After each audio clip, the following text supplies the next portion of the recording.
روبیہ اور مومنہ بہت اچھی سہیلیاں تھیں۔ جب ان کو اسکول سے چھٹیاں ہوئی تو انہوں نے سوچا کہ کیوں نہ کل صبح سیر پہ جائیں۔ صبح ہوئی تو وہ دونوں سیر کی تیاری کر کے ایک بڑے سے باغ میں چلے گی۔ انہوں نے سوچا شام ہونے سے پہلے ہم واپس گھر پہنچ جائیں گے۔ میمونہ نے کہا کہ آج تو ہم پورے باغ کی سیر کریں گی۔ وہ دونوں سیر سے خوب لطف اٹھا رہی تھی۔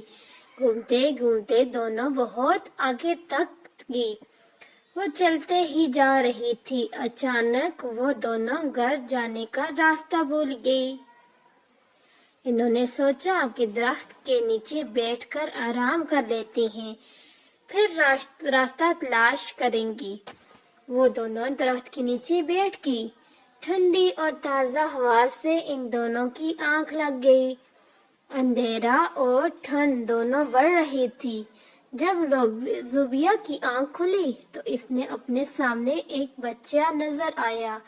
وہ اس کے پاس گئی اور پوچھا کہ تم کہاں رہتے ہو؟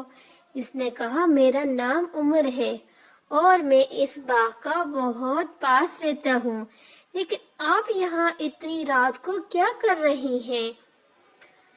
زوبیہ نے کہا میں راستہ بھول گئی ہوں باہر جانے کا، کیا تم مجھے راستہ بتاؤ گے؟ عمر نے کہا آپ میرے پیچھے آئیں۔ زوبیہ اس کے پیچھے چلتی رہی اور وہاں مومنہ کی بھی آنکھ کھل گئی۔ وہ ٹھنڈ سے کانپ رہی تھی۔ اس نے دیکھا کہ اس کے سامنے ایک آدمی کھڑا ہے۔ اس آدمی نے مومنہ سے کہا تمہیں بہت ٹھنڈ لگ رہی ہے، آج تم میرے گھر چلو، وہاں آرام کر لو، پھر صبح اپنے گھر چلی جانا۔ مومنہ کی حالت بہت بری ہو رہی تھی۔ اس نے دیکھا کہ زوبیہ وہاں نہیں ہے تو اس نے ایک خط زوبیہ کے لیے چھوڑ دیا اور اس آدمی کے ساتھ چلی گئی۔ جب زوبیہ نے آنکھ کر وہ خط پڑھا تو وہ گھر چلی گئی اور صبح اپنی کزن فاطمہ کے ساتھ آ گئی۔ جب اس نے اس آدمی کا دروازہ کھٹکھٹایا تو اس نے کہا کہ تم دونوں یہاں کیا کر رہی ہو؟ انہوں نے کہا ہم یہاں اپنی دوست مومنہ کو لینے آئے ہیں۔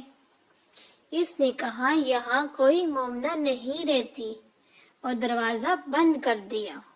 اچانک فاطمہ کی نظر مومنہ پر پڑی تو وہ اوپر والے کمرے کی کھڑکی کے پاس بیٹھی تھی۔ انہوں نے سوچا کہ ہم رات کو آئیں گے۔ ان کی قسمت اچھی تھی کہ رات کو وہ دروازہ تھوڑا سا کھلا ہوا تھا۔ وہ دونوں اندر گئی اور اس آدمی کے کمرے کو کنڈی لگا دی اور اس کمرے میں گئی جہاں مومنہ تھی۔ ان دونوں نے جلدی سے مومنہ کو باہر نکالا اور پولیس کو فون کیا۔ جب اس آدمی نے پولیس کے آنے کی آواز سنی تو اس نے بھاگنے کی کوشش کی، مگر دروازہ تو بند تھا۔ انہوں نے اس آدمی کو پولیس کے حوالے کر دیا اور خود واپس اپنے گھر کو چلی گئی، کیونکہ وہ مل گئی تھی دونوں سہیلیاں۔ اس طرح بالکل بھی نہیں کرنا چاہیے۔ جب کہیں بھی اپنے دوستوں کے ساتھ جائیں تو واپس ایک ساتھ ہی واپس آئیں۔